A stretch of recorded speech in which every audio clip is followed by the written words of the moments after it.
For the most part, we were pretty high. I had a couple guys over 90, so pretty excited with the way we played. Again, I think we need to finish better. We lost some focus down the stretch, when we got up a little bit. Got to work on that. Were you happy with some of those second-string guys that got in late in the game? I was happy to get them in there and be able to see them compete. They really fought hard, and I was happy to see that. They weren't hesitant, which a lot of times you are when you go in the first time. They try to come off the ball and get after people. Certainly there were some mistakes, but it's to be expected. Happy with the way they went out and competed. Next obvious question, the Maryland front. What do you see out of them, and what's your expectation? Well, they're pretty good. Got a 300-plus pound nose guard.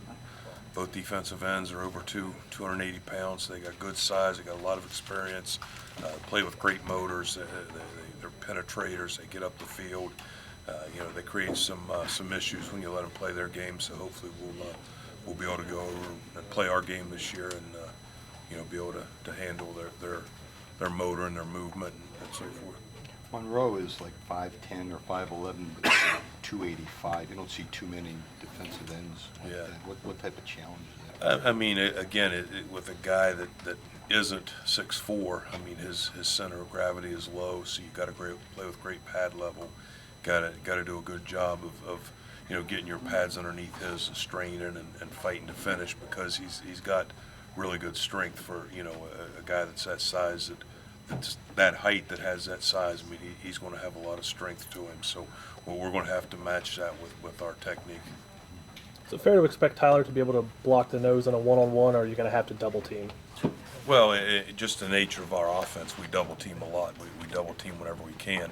There's going to be a lot of instances where he needs to block him one-on-one, and he's got to handle him, and I'm certain that he's up to the task.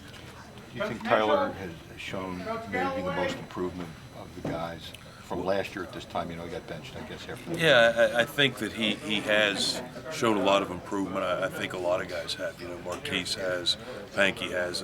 They've all kind of come a good distance. So, and again, I want to make sure I say he was the change was made last year more for experience than anything else. So I feel like he's playing with a lot of confidence right now, and he's playing physical, which is what we need him to do. Is that the main difference?